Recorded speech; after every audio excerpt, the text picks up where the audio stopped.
The morning mist clung to the cobblestones of Grafenwöhr, Bavaria, on April 28, 1945, as Sergeant James Washington of the 361st Infantry Regiment stepped carefully through the rubble-strewn streets.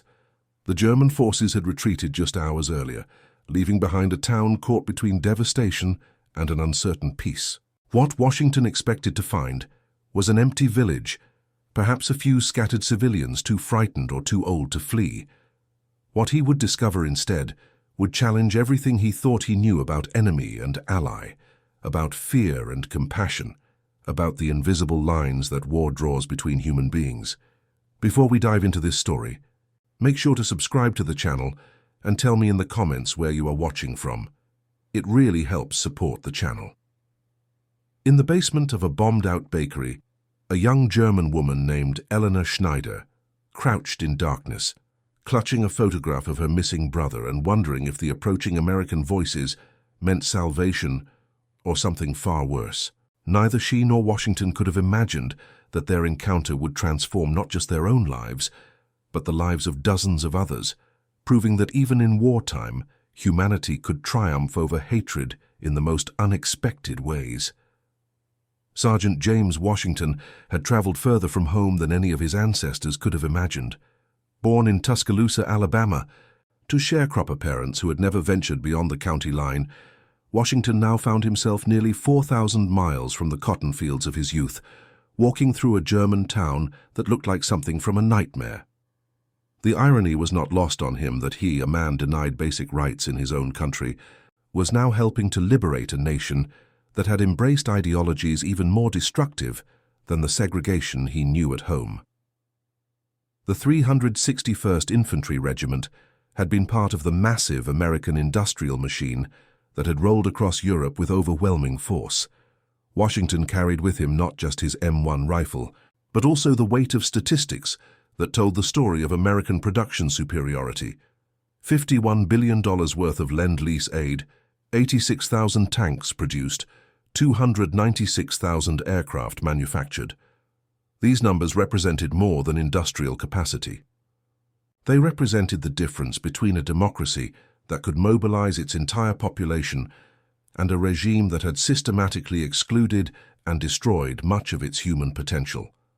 As Washington moved through the streets of Grafenwöhr, he passed evidence of this industrial disparity at every turn. Abandoned German equipment lay scattered about, a few outdated rifles, some hastily discarded uniforms, ammunition boxes that had been emptied days ago. The contrast with his own unit's equipment was stark. Where German forces had been reduced to scavenging for supplies, American troops carried enough ammunition, food, and medical supplies to sustain operations for weeks.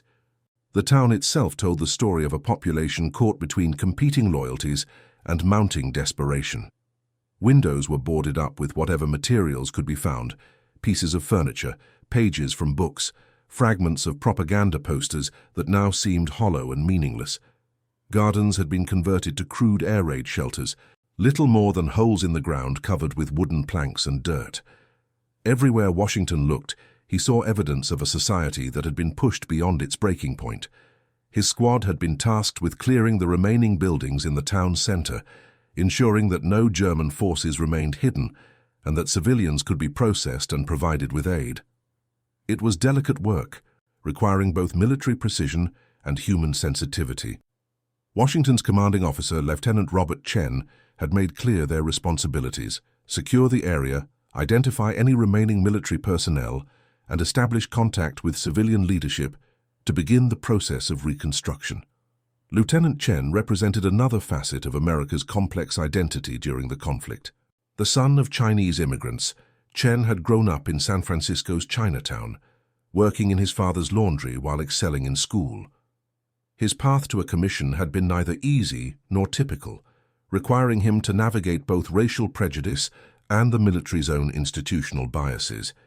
Yet here he was, leading a racially integrated unit through the final stages of a campaign that was reshaping the world order. The integration of American forces had been far from complete or easy. Washington's own experiences reflected the contradictions of fighting for freedom abroad while being denied it at home.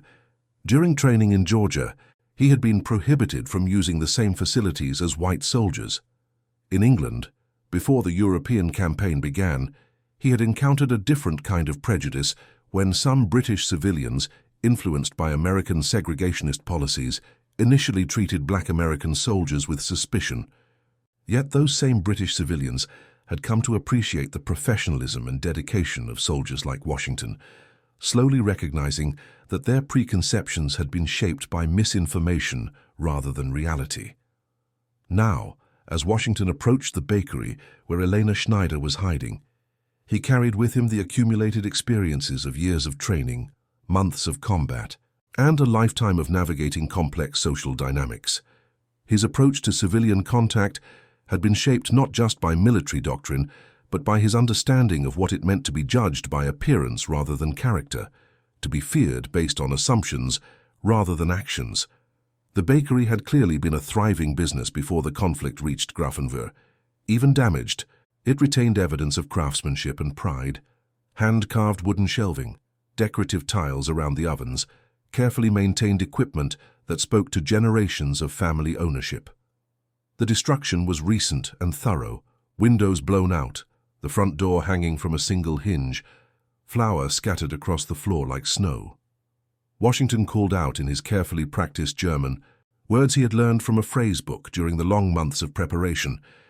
Amerikanische Soldaten, wir sind hier zu helfen. American soldiers, we are here to help. The words felt strange in his mouth, but he had learned their importance. First impressions could mean the difference between cooperation and resistance, between safety and violence. For several minutes, there was no response. Washington waited patiently, understanding that fear might keep civilians hidden long after the immediate danger had passed. He had seen this pattern in other towns: people who had lived under constant threat of aerial bombardment, artillery strikes, and the chaos of retreating armies were not quick to trust that safety had arrived. Then he heard it, a small sound from somewhere below, like a board creaking under shifting weight. Washington gestured to his two companions, Corporal Marcus Johnson from Detroit and Private First Class Tony Ricci from Boston, indicating that they should position themselves to cover the exits while he investigated the source of the sound. Johnson was a factory worker turned soldier, a man who had spent his pre-war years building automobiles on the assembly lines of Detroit. His transition to military service had been smooth in some ways. The discipline and precision required for manufacturing translated well to military operations, but challenging in others. Like Washington, Johnson had grown up in a segregated society, but Detroit's industrial environment had provided him with more opportunities for interaction across racial lines than Washington had experienced in rural Alabama. Ricci brought a different perspective to their small unit. The son of Italian immigrants, he had grown up in Boston's North End, in a community that maintained strong cultural ties to the old country while embracing American opportunities. His presence in an integrated unit was itself significant. Italian Americans had faced suspicion and discrimination during the early years of the conflict, when Italy was aligned with Germany. Ricci's service represented both his family's commitment to their adopted country and America's evolving understanding of what it meant to be American. Together, these three men represented the complexity of American society in 1945: a black man from the rural South, a black man from the industrial North, and a white man from an immigrant family. Their ability to work together effectively was both a testament to military training and a preview of the social changes that would follow the conflict. Washington found the stairs to the basement behind what had once been the main counter. The steps were wooden and worn, clearly built to last generations. As he descended, the sounds from above, traffic, distant conversations, the general noise of an army on the move, faded to a muffled background. The basement smelled of flour, yeast, and something else. Fear, perhaps, or simply the mustiness of a space that had been sealed for too long. His flashlight revealed a space that had been converted into a makeshift shelter. Mattresses on the floor, water containers along one wall, canned goods stacked neatly on improvised shelving. This was not a temporary hiding place, but rather a long-term refuge that had been carefully prepared and maintained. Someone had been living here for weeks, possibly months. In the far corner, Partially hidden behind a curtain made from what appeared to be bakery aprons, Washington heard breathing, quick, shallow, frightened. He called out again, this time more softly, "Ich bin hier zu helfen, ich will niemanden verletzen. I am here to help, I do not want to hurt anyone." The breathing stopped entirely, as if the person behind the curtain was holding their breath. Washington waited, understanding that patience was often more effective than force in these situations. His training had emphasized the importance of winning civilian cooperation, both for immediate tactical reasons and for the longer-term goal of establishing stable governance in occupied territories. After what felt like several minutes, a voice spoke from behind the curtain, a woman's voice speaking carefully accented English. "You are American." Washington was surprised by the question being asked in his own language. "Yes," he replied, "American soldier. Are you hurt? Do you need medical attention?" "I speak English," the voice continued, still careful and hesitant. "I studied at university before all this. Are you alone?" Washington considered his response. Military doctrine suggested that he should not provide tactical information to unknown civilians, but the woman's tone suggested desperation rather than hostility. "I have 2 companions upstairs. We are here to help civilians, not to harm them. Will you come out so we can talk?" The curtain moved slightly, and Washington caught a glimpse of pale fingers gripping the fabric. Are you going to arrest me?" The question revealed much about the woman's state of mind and her understanding of her situation. Washington realized that she might be concerned about being treated as an enemy collaborator, or might have specific reasons to fear interaction with occupying forces. "No," he said firmly. "We are here to provide assistance and to ensure your safety. But I need to see you and speak with you properly." Slowly, the curtain was pulled aside, and Elena Schneider emerged from her hiding place. Washington's first impression was of someone who had been living under stress for an extended period. She was thin, pale, with dark circles under her eyes that spoke to many sleepless nights. Her clothes were clean but worn, suggesting careful maintenance of limited resources. Most strikingly, she moved with the careful, measured steps of someone who had learned to make no unnecessary sound. Elena was 24 years old, though the experiences of the past months had aged her considerably. She held a small bundle in her arms, personal possessions that she had kept close during her time in hiding. Washington could see a photograph protruding from the bundle, along with what appeared to be letters or documents. "My name is Elena Schneider," she said, her English clear but heavily accented. "I have been living here since February. The building belonged to my family. My parents owned this bakery." Washington noted her use of past tense and the sadness in her voice. "I am Sergeant James Washington, United States Army. Are you here alone? Are there other family members we should know about?" Elena shook her head. "My parents were taken away last October. My brother Hans left with the army in January. I do not know where any of them are now." Her voice remained steady, but Washington could see the effort it took to maintain her composure. The story Elena told was becoming familiar to American forces as they advanced through German territory. Families separated by military conscription, civilian evacuation, and the chaotic retreat of German forces. Parents who had disappeared into the machinery of war, leaving behind children and young adults to navigate an increasingly dangerous and unstable situation.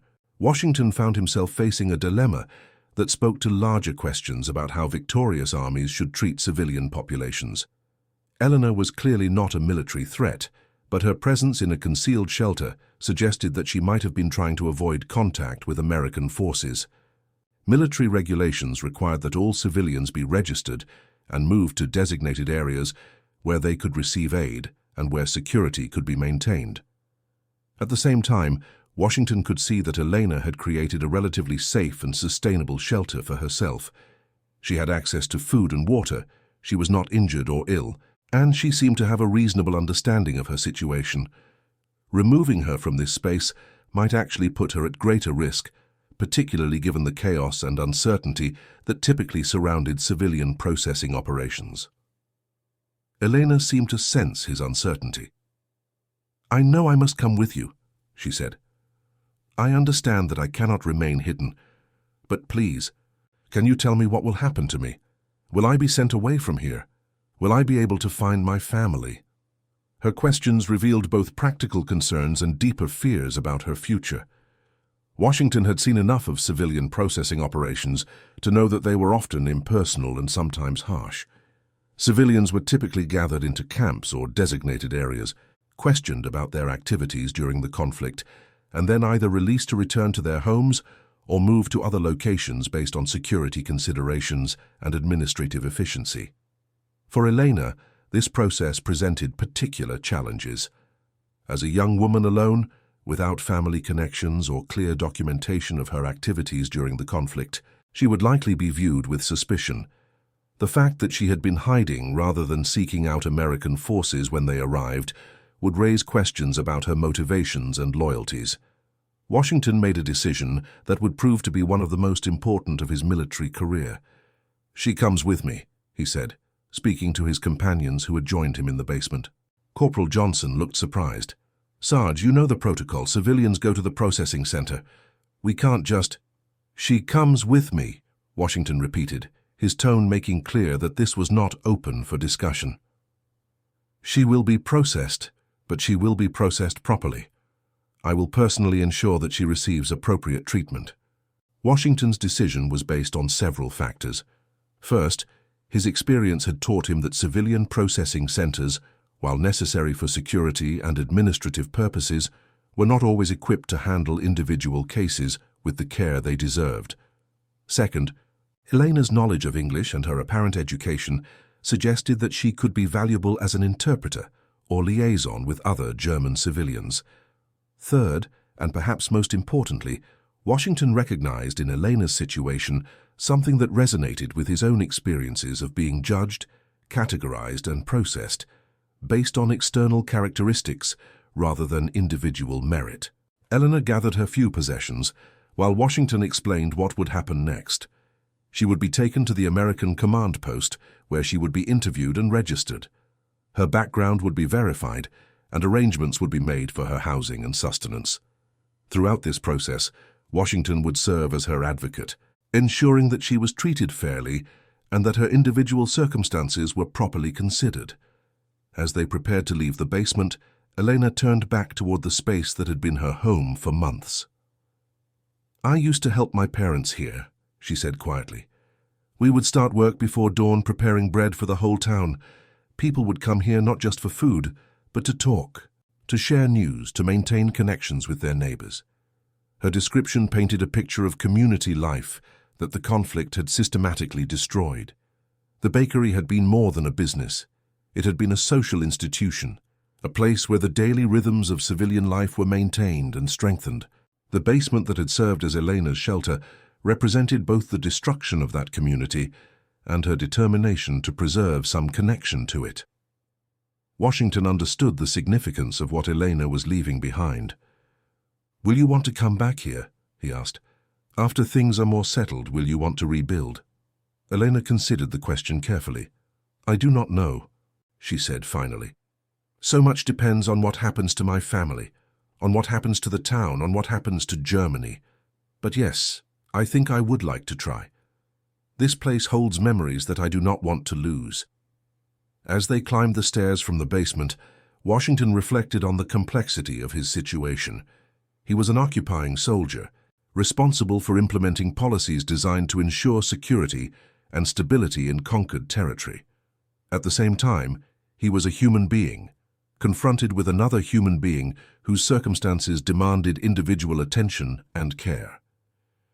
The walk from the bakery to the American command post took them through the center of Grafenwöhr, providing Elena with her first opportunity in months to see her town in daylight. The destruction was extensive, but not total. Many buildings remained structurally intact, though most showed evidence of recent damage. More importantly, Washington could see signs that civilian life was beginning to resume. People emerging from shelters, cautious conversations between neighbors, children playing in areas that had been cleared of debris. Elena walked beside Washington, taking in the changes that had occurred during her months in hiding. "It is different than I expected," she said. "I thought it would be worse." Washington had learned that civilian expectations of military occupation were often based on propaganda rather than reality. German civilians had been told that American forces would be brutal and destructive, that civilian populations would be mistreated or enslaved. The reality of American occupation policies, while certainly involving significant restrictions and hardships, was generally far less harsh than what German propaganda had predicted. "We are not here to harm civilians," Washington explained. "Our job is to establish security and to help people rebuild their lives. It is not always easy and there are mistakes sometimes, but the goal is to create stability, not to create more suffering." Elena nodded, though Washington could see that she was still processing what she was experiencing. During the conflict, we were told many things about what would happen if Germany lost. Some people believed these stories completely. Others were skeptical but did not dare to say so. I tried to form my own opinions, but it was difficult to know what was true. Her comment highlighted one of the challenges facing both occupying forces and civilian populations: the need to rebuild not just physical infrastructure, but also systems of information and communication that had been distorted by years of propaganda and censorship. Elena's education and language skills would prove valuable in this process, but first, she needed to navigate the immediate challenges of her own situation. The American command post had been established in what had previously been the town hall, a substantial building that had survived the recent fighting with minimal damage. The choice was both practical and symbolic. Practical because the building provided adequate space and communications infrastructure. Symbolic because it represented the transfer of governmental authority from German to American control. Lieutenant Chen was waiting when Washington arrived with Elena. Chen had been dealing with civilian affairs for several hours, and his expression suggested that the work was both necessary and exhausting. Processing displaced civilians involved not just administrative paperwork, but also making decisions about individual cases that could have profound impacts on people's lives. "Sergeant Washington," Chen said, "I see you found someone in the bakery. What is her situation?" Washington provided a brief summary of Elena's circumstances, emphasizing her cooperation, her language skills, and his assessment that she presented no security risk. He also made clear his recommendation that she receive individual attention rather than being processed through the standard procedures for displaced civilians. Chen listened carefully, then turned to Elena. "Miss Schneider, I understand that you have been living in hiding for several months. Can you tell me why you chose not to evacuate with other civilians when American forces approached?" Elena's response revealed both the practical and psychological factors that had influenced her decision. "I had nowhere else to go," she said. "My family was already gone. I did not know anyone in other towns, and I had heard that the roads were dangerous, with many people trying to move at the same time. I thought I would be safer staying in a place I knew well, where I had food and water." Her explanation was reasonable, but Chen needed to probe deeper. American forces had encountered German civilians who remained behind for various reasons, some to protect property, some because they were working with resistance groups, some because they had been ordered to stay by German authorities. "Were you in contact with any German military personnel during this period? Did anyone ask you to remain here for specific purposes?" "No," Elena replied firmly. "After my brother left with the army, I had no contact with any military people. I was simply trying to survive until the situation became clearer." Chen's questioning continued for another 15 minutes, covering Elena's background, her family's activities during the conflict, and her knowledge of any remaining German military presence in the area. Her answers were consistent and believable, and her demeanor suggested honesty rather than concealment. More importantly, Elena was able to provide useful information about civilian conditions in the town. She knew which families had children who might need medical attention, which elderly residents might require assistance, and which buildings had been used for storage of food and supplies that could be distributed to people in need. "Miss Schneider," Chen said finally, "based on this conversation, I am satisfied that you present no security risk to American forces or to other civilians. However, we do need to find appropriate housing for you, and we will need your assistance in reaching out to other German civilians who may still be in hiding or who may need help." Washington stepped forward. "Sir, I would like to volunteer to serve as Miss Schneider's liaison during the initial period. She clearly has valuable knowledge about local conditions, and her English will be helpful in communicating with other civilians." Chen considered the request. Military regulations provided for the use of local civilians as interpreters and liaisons, particularly in situations where their knowledge could contribute to mission success. Elena's background and current circumstances made her a reasonable candidate for such a role. "Miss Schneider, would you be willing to assist American forces in making contact with other German civilians and helping to coordinate aid distribution?" Elena's response reflected both practical consideration and genuine desire to help her community. "Yes, I would be willing to help. I know this town well and I want to do what I can to help people during this difficult time." The arrangement that emerged from this conversation represented a practical solution to multiple challenges. Elena would be provided with housing and sustenance, but she would also contribute her knowledge and skills to the process of stabilizing civilian life in Grafenwehr. Washington would serve as her primary point of contact with American forces, ensuring that she received proper treatment while also benefiting from her assistance. Over the following days, this arrangement proved beneficial for everyone involved. Elena's knowledge of the town enabled American forces to locate hidden supplies, identify civilians in need of medical attention, and establish communication with community leaders who had previously been reluctant to cooperate with occupying forces. Her language skills facilitated dozens of conversations between American personnel and German civilians, helping to resolve misunderstandings and address concerns. For Washington, working closely with Elena provided insights into German civilian experiences during the conflict that influenced his approach to occupation duties. He learned about the impact of shortages on daily life, about the fears and hopes that shaped civilian behavior, and about the complex ways that ordinary people had navigated the demands of an increasingly desperate regime. Elena, meanwhile, found in Washington an advocate and protector who helped her navigate the complexities of life under occupation. His presence ensured that she was treated with respect by other American personnel, and his support gave her the confidence to engage actively in community rebuilding efforts. The relationship between Washington and Elena was noticed by other members of the 361st Infantry Regiment, and reactions were mixed. Some soldiers appreciated the practical benefits of having a reliable local interpreter and liaison. Others questioned whether Washington was becoming too personally involved with a civilian, potentially compromising his military judgment. Corporal Johnson approached Washington privately after several days. "Sarge, I understand why you are helping this woman, but some of the guys are starting to talk. They think maybe you are getting too attached to her." Washington appreciated Johnson's concern and his discretion in raising the issue privately. "Marcus, I am doing my job. Miss Schneider has provided valuable assistance, and she deserves to be treated with dignity and respect. If some people have a problem with that, they need to examine their own attitudes, not mine." Johnson nodded, understanding the deeper issues involved. "I know you're doing the right thing, Sarge. I just wanted you to know that people are watching and talking." The attention focused on Washington's relationship with Elena reflected broader tensions within American forces about how to interact with German civilians. Some soldiers viewed all Germans as enemies, regardless of their individual circumstances or behavior. Others recognized the need to distinguish between civilian populations and military forces, between individuals and the regime they had lived under.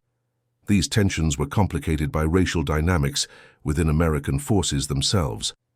Washington's decision to advocate for Elena was viewed by some white soldiers through the lens of racial stereotypes and prejudices. Some questioned whether a black soldier should be making decisions about the treatment of white German civilians. Others suggested that Washington's actions were motivated by inappropriate personal interest rather than professional judgment. Elena became aware of some of these tensions through her interactions with various American personnel. During one conversation with Washington, she raised the issue directly. "I understand that some soldiers are unhappy about your help for me. I do not want to cause problems for you." Washington's response reflected both his personal convictions and his understanding of military professionalism. "Elena, I am doing my job as I believe it should be done. Every person deserves to be treated fairly, regardless of their nationality or background. If some people disagree with that principle, that is their problem, not yours. Eleanor had been observing American forces for days, and her insights into their behavior surprised her in many ways. Before you arrived, we heard many stories about American soldiers. Some of these stories were clearly propaganda, but others seemed believable because they were based on reports from other towns. I expected American soldiers to be harsh and unsympathetic. Instead, I have seen mostly professionalism and fairness. Her comment prompted Washington to reflect on the complexity of his own situation. Eleanor, American society is not perfect. There are many problems, many injustices, many people who judge others based on appearance rather than character. But the military has taught me that we can work together despite our differences, and that we can accomplish things together that none of us could accomplish alone. Their conversations often turned to questions about post-war reconstruction and the future of German society. Eleanor was curious about American democratic institutions and how they might be applied to Germany. Washington, drawing on his own experiences with the limitations of American democracy, tried to provide honest assessments of both opportunities and challenges. In America, Washington explained, we have a constitution that promises equal rights for all people. In practice, these rights are not always respected, and many people continue to face discrimination and injustice. But the ideals exist and people work to make them more real. Eleanor found these conversations enlightening but also troubling. Germany had laws and institutions too, but they were changed to serve the regime's purposes. How do you ensure that democratic institutions remain democratic? Washington's response drew on his military training and his personal experiences with social change. I think it requires constant attention and effort. People must be willing to stand up for what is right, even when it is difficult or dangerous. And institutions must be designed so that power is shared rather than concentrated. These philosophical discussions occurred against the backdrop of practical work rebuilding community life in Grafenwöhr. Elena's assistance proved invaluable in organizing food distribution, locating medical supplies, and re-establishing communication networks among civilians. Her knowledge of individual families' circumstances helped American forces allocate resources effectively and identify priority needs. One of Elena's most important contributions involved helping to reunite families that had been separated during the chaos of the German retreat. She knew which civilians had left town and where they had intended to go, and she was able to facilitate communication between people in Grafenwöhr and relatives in other locations. During one such effort, Elena helped reunite an elderly couple with their teenage grandson, who had been staying with neighbors when his grandparents evacuated. The reunion, which took place in the town square under the supervision of American forces, was emotional and moving. Washington watched as 3 generations of a German family embraced, and he found himself thinking about his own family back in Alabama, wondering how they were managing without him. The success of this family reunion led to Elena's involvement in larger efforts to trace missing persons and facilitate communication across the region. American forces had established networks for sharing information among occupied territories, and Elena's language skills and local knowledge made her an effective liaison in these efforts. As weeks passed, Washington began to realize that his relationship with Eleanor was changing him in ways he had not anticipated. Her perspectives on community, family, and social responsibility challenged some of his assumptions about German society and about the nature of the conflict itself. At the same time, her resilience and determination reminded him of qualities he admired in his own community back home. Eleanor, meanwhile, found in Washington an example of leadership and integrity that contrasted sharply with her experiences under the previous regime. His willingness to treat her as an individual rather than as a representative of an enemy population helped her begin to process the trauma and losses she had experienced during the conflict. Their working relationship gradually evolved into something approaching friendship, though both were careful to maintain appropriate professional boundaries. They shared meals occasionally, discussed books and ideas, and found in each other perspectives that enriched their understanding of the complex world they were navigating together. One evening, While reviewing plans for a community meeting about food distribution, Elena asked Washington about his experiences growing up in Alabama. "I understand that life was difficult for people like you in the American South. How did you maintain hope and dignity despite facing discrimination?" Washington's response reflected years of thought about these issues. "I learned from my parents and my community that our worth as human beings was not determined by how others treated us, but by how we conducted ourselves. I learned that dignity comes from within, and that we can maintain our integrity even when others try to deny our humanity." Eleanor nodded thoughtfully. "This is something I am trying to learn now. During the past years, our government told us that our value as people depended on our loyalty to the regime and our contributions to the war effort. People who could not or would not contribute were treated as worthless. I am trying to understand what it means to have worth as a human being, independent of government approval." Their conversation touched on fundamental questions about human dignity, social responsibility, and the relationship between individuals and political systems. Washington found Elena's questions challenging and thought-provoking, forcing him to articulate ideas that he had felt intuitively but had not always expressed clearly. As spring turned to summer, the situation in Grafenwoehr stabilized considerably. Food supplies became more reliable, medical care was available for those who needed it, and communication networks had been re-established.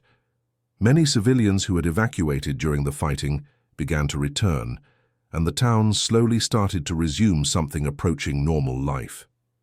Elena's role in the community evolved as well. Initially, her value had been primarily as an interpreter and liaison with American forces. Over time, however, she became recognized as a leader in civilian reconstruction efforts, someone who could bridge the gap between American authorities and German community needs. Washington watched Elena's growing confidence and leadership with satisfaction and pride. The frightened, isolated woman he had found hiding in a basement had transformed into someone who was actively contributing to her community's recovery and rebuilding.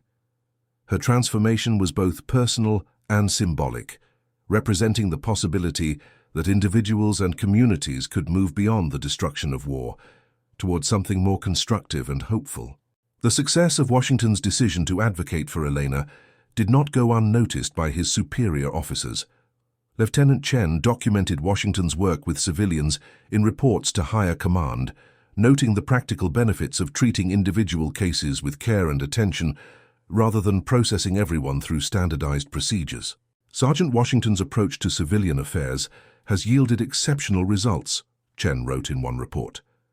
His willingness to invest time and effort in understanding individual circumstances has not only benefited the civilians involved, but has also enhanced our ability to maintain security and stability in the occupied territory. These positive evaluations contributed to Washington's promotion to Staff Sergeant and his assignment to a position with greater responsibility for civilian affairs throughout the region. The promotion represented recognition of his professional competence, but it also meant that his time working directly with Elena and the civilians of Grafenwoehr would be coming to an end. When Washington told Elena about his new assignment, her reaction was mixed. She was proud of his promotion and recognized that his skills were needed in other locations, but she was also apprehensive about losing his advocacy and support. "I understand that you must go where you are needed most," she said. "You have given me and my community an opportunity to rebuild our lives with dignity. I hope I can continue to honor that gift."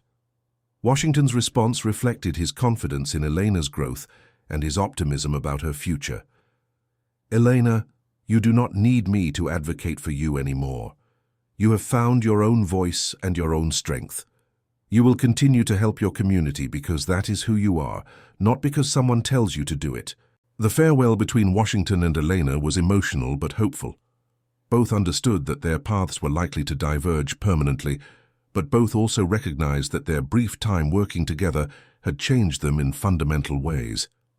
Elena gave Washington a small gift as he prepared to leave, a photograph of the bakery as it had appeared before the war, showing her parents and brother standing proudly in front of their business. On the back she had written, "For James Washington, who helped me remember that human dignity survives even in the darkest times, With gratitude and friendship, Elena Schneider. Washington treasured the photograph and the message, carrying them with him throughout the remainder of his military service and beyond. Years later, when he faced challenges and disappointments in his post-war life, he would look at the photograph and remember Elena's courage and resilience, drawing strength from her example. Elena's own path forward was challenging, but ultimately rewarding. She became involved in local government during the early years of German Reconstruction, using her language skills and her understanding of American democratic institutions to help her community navigate the transition to new political systems. She never married, dedicating her life instead to public service and community development. In 1958, Elena received a letter from Washington postmarked from Detroit, where he had settled after his military service. He had found work in an automotive plant, married a woman he had met during his time in the service, and was raising a family. His letter described his experiences with continuing racial discrimination in civilian life, but also his determination to build a better future for his children. Elena's response to Washington's letter reflected her ongoing gratitude and her own continued growth. Dear James, I was overjoyed to receive your letter and to learn about your family and your work in Detroit. Your example continues to inspire me in my own efforts to serve my community and to promote understanding between people of different backgrounds. The lessons you taught me about human dignity and individual worth guide my work every day. Their correspondence continued sporadically over the years, providing both of them with a connection to a formative period in their lives and a reminder of the possibility for human connection across boundaries of race, nationality, and circumstance. Washington's story became part of family oral history, passed down to his children and grandchildren as an example of how individuals could make a difference in the lives of others, even in the midst of larger historical forces beyond their control. His daughter, who became a civil rights activist in the 1960s, often cited her father's example when explaining her own commitment to social justice.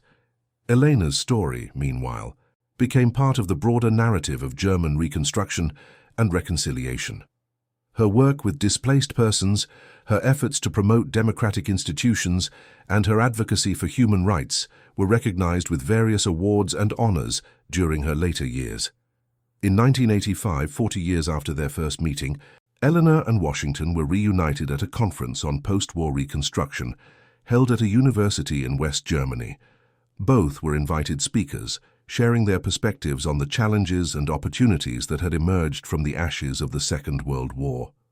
Their reunion was covered by journalists as a human interest story, but for Elena and Washington, it represented something more profound, the culmination of a relationship that had begun in the basement of a damaged bakery and had grown into a lifelong example of how individuals could transcend the divisions imposed by war and prejudice.